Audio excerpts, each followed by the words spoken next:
Welcome again to another episode of the Nigerian Theatre Witnesses to History.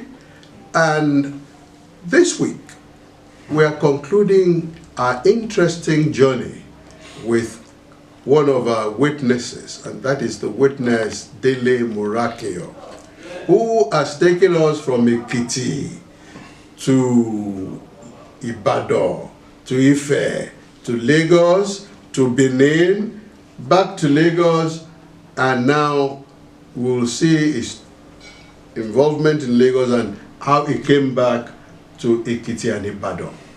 It's been such a very rich contribution to the Nigerian theatre, having worked with so many great artists. I want to thank you again for coming on the program. Ask our viewers to continue to watch the Nigerian Theatre Witnesses to History, where we connect you with the things that had gone in the past with those very people who are involved in those things at the time. And the purpose is so that when we are documenting things and putting people who have been participants in the Nigerian theatre in the path of those who want to do documentation, research, and things for the enrichment of the Nigerian theatre. Today, we'll continue the concluding portion of our discussion with Mr. Dele Morakinyo. He has told you how the late Jabadu said, if Dele doesn't know this artist, maybe the artist is not worth putting in the show that we are putting together. He continues to be a very useful in the theatre, and we welcome you again. Jaguar Nana's daughter was written as a sequel to Jaguar Nana by Cyprian Kwesi. So that too took us to Jos, took us to Lagos, took us to Enugu, recording various external, shots that related to those, natural environment in which we went to record. Yes. That was a show. We had Dede Mabiaku, a musician, but also a fine actor. We had, there was this Mrs. Egbe's wife. She was Miss Nigeria. She was a beauty queen. I forgot her name now. Was on the cast. These are people. When we got to a particular community, Ihe, I think was the name of the community, where there were forefather snakes crawling all over the place. I've heard of the they must not be killed, and they were not biting anybody. I can imagine what it took us to get that lady. She was based in the UK. She was actually brought in to take part, to act that role in the play. She was playing the mother of Jaguar Nana's daughter. The lady was playing the daughter. The two of them were too scared to come out. Scared of the snakes? Of the snakes. Naturally, I would have been. So there was even those of us who were men with shakara with it. We were sure that it won't bite. You have been reassured that it won't bite.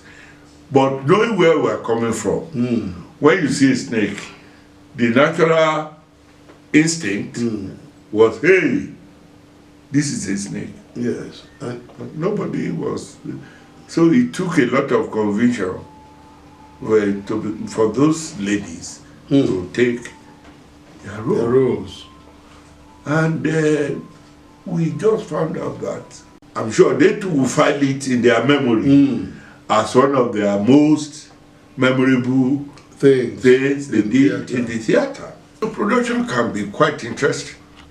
when you are working with disciplined, professional, and committed artists, or extending to even the technical participants. Yes.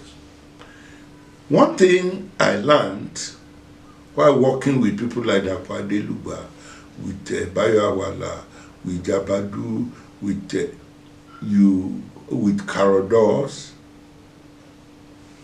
with Kolio Motosho, with Yemi Ogunbiyi, when it is a time is fixed. With Wole Soyinka, if you were coming from the same, if Wole Soyinka gave you a lift in his car to the hazard venue, maybe you just went into wherever to pick your script.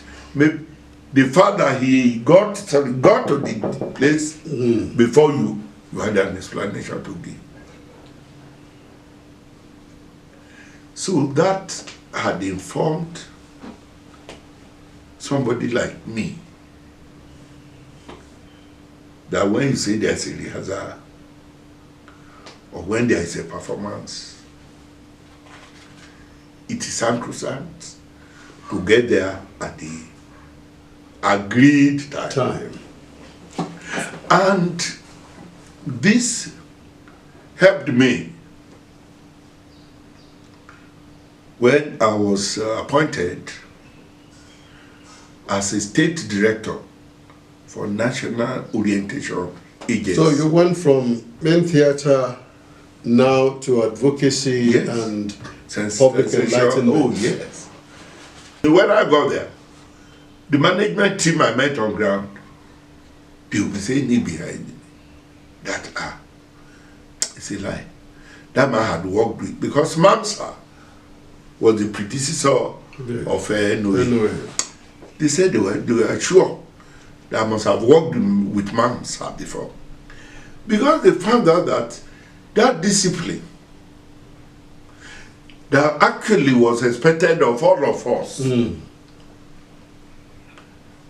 they found out that I was so much emphatic and carrying it out that they will be wondering how come I got to, it was like in the days of MAMSA. Yeah. That was part of what MAMSA it was no, because even NOA is National Orientation Agency. So what we are saying is that it is an agency set up with the mandate of letting the citizenry know their responsibility. Yes, in addition, their rights. But can your right be guaranteed if there is no responsibility attached to it? So we will say in NOA that there is no African time. There is only the foolish man's time. All this African time, there is no African time. None. But the foolish man's time. None at all. So when I say 9 o'clock, and you are strolling at 9:05, 9:10, 9:05 I overlook you, 9:10, 9:15, you say good morning, your guy said this is not a good morning, Mr. Lagbaja. It's not a good morning. Our good morning should be 9 o'clock. I went to drop my child this way. I said, that's the problem of the elite. You had not a car to drop your child to school. I will mention 2, 3 of your junior who came early, had no car, went to drop children in 3 different schools. Because they set out early. I said, so, is it now a problem that you have a car? Shouldn't that facilitate your, So what we found out, what I found out in the course is that my training in the theater had facilitated approach. Theater training engenders discipline. In my latest assignment, the coordinator actually said that they call me Papa. The fellow actually commented that his papa will always keep waiting. Because I think they still sleep their own normal, but my own by 1, 2.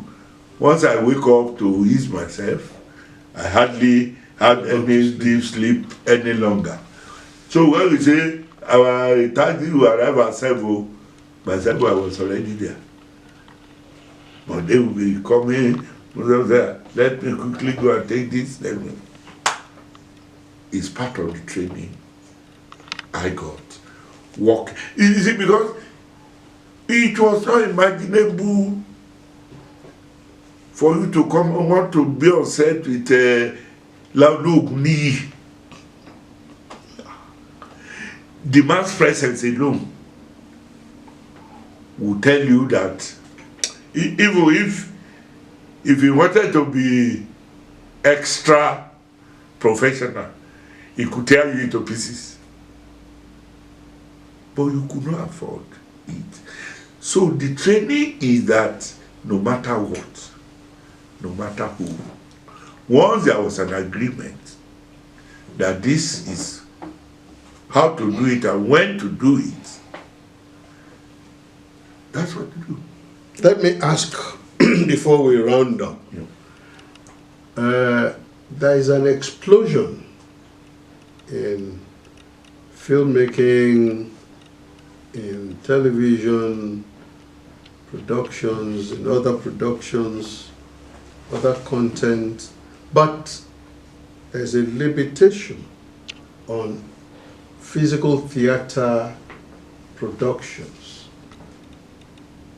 What do you see to that, and do you think there's going to be a change back to the days when state productions were the in thing?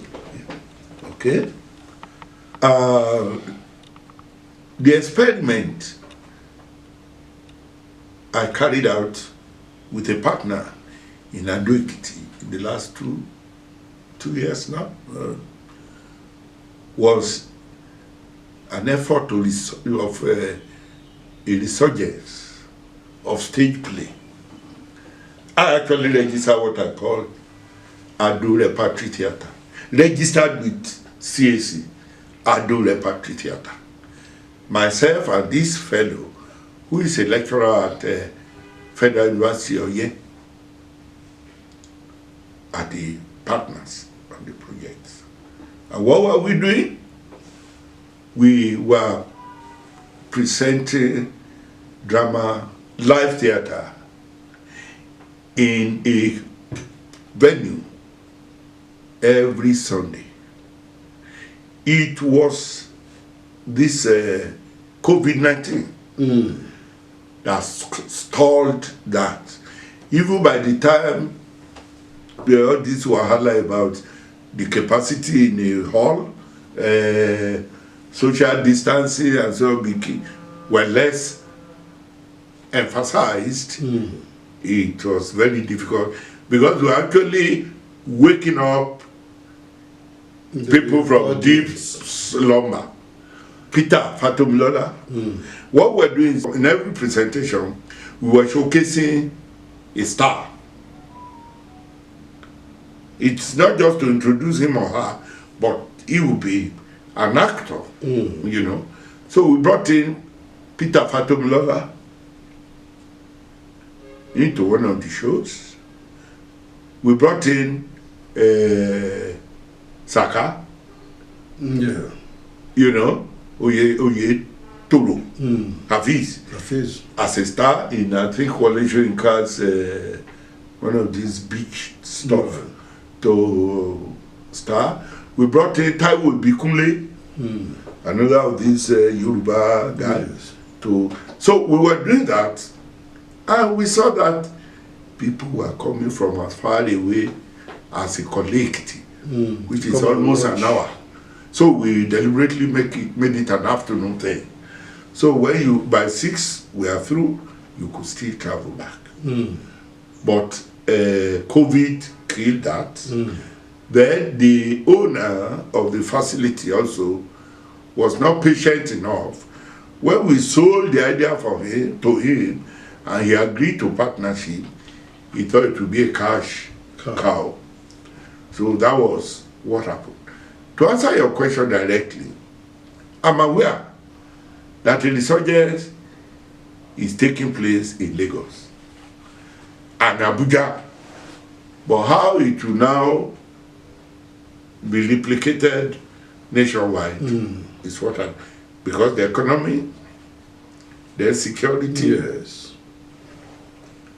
are very vital factors that are impeding the resurgence. If not, with what Bolanle of St. Peters is doing with terraculture, what Joke Jacob Silva is doing, even though her own is periodic, Christmas, New Year, Easter period, but with the kind of audience and what is also taking place, performances at Freedom Park in Lagos. So I think, yes, when the living condition improves, one, when the security situation can be made to improve, yes, the ease with which people sit in their room and watch TikTok and watch all those other contents on television may be an issue. But definitely it is. Yes. So what you find out is the people did not at any time come up to say we are tired or that we don't want to watch live performances. Isn't there a problem? We were talking about marketing and staging of plays. You experienced it. Yes. How can that be improved so that professionals can be kept? I went to university, even before going to university, my passion was stage. But when people can't go and watch, and that's been on for over 40 years, when people can't be properly paid, that becomes a problem. Yes. How do we get past that in terms of marketing, in terms of management, in terms of financing of productions? Yes, that's what look, the major of all this, the greatest impact on the economy and security. One, I do believe that the way to get artists or other participants paid well is when the product, itself pays well. And all this year, references I was making were largely as a result of sponsorship by corporate organizations. There was a time a bank was involved in sponsoring big productions in Lagos. With Tony Afoka as the manager. Yes. So what you find out is, for that time, in quote, to come back means what? So many dynamics will have to change, including who are we marketing? Who are we marketing to? The target of our marketing. 3, what is the power, purchasing power, economic power of the target? And when we look at this, everything is tied to the economy of the nation itself. So there's still a lot of work to do. That's what it means. That's what it means. For the people who are involved in the industry, for those who want to take advantage of the products of the industry, Yes. there's still a lot of room to do a lot of things so that we can bring satisfaction Yes. and entertainment Yes. to the people, provide those things. Because in other climes, people have choices Yes.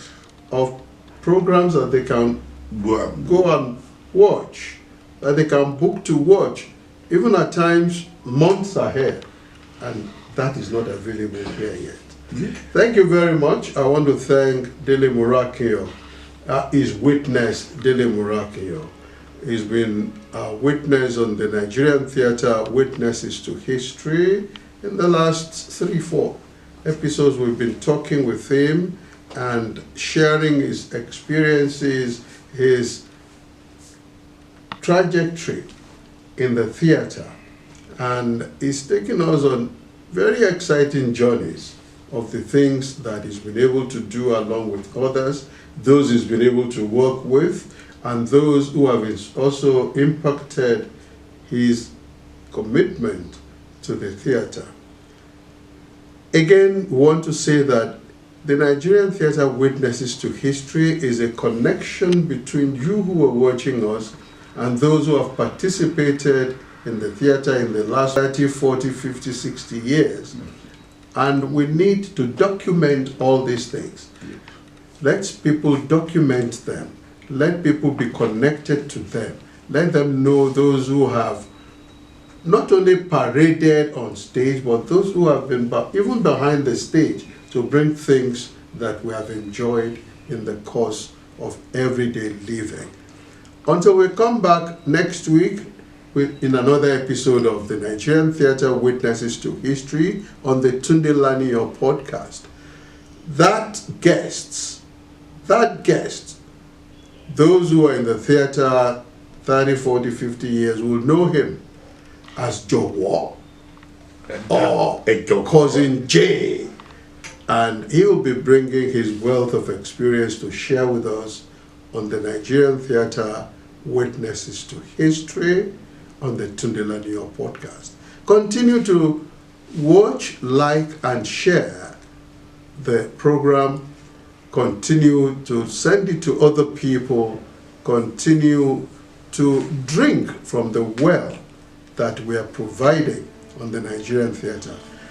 For Mr. Dele Morakinyo, we may still call on you because I know that you are still doing a couple of things that we didn't get to touch on in the course of this program. It will be a pleasure. Until we come again, it's bye for now.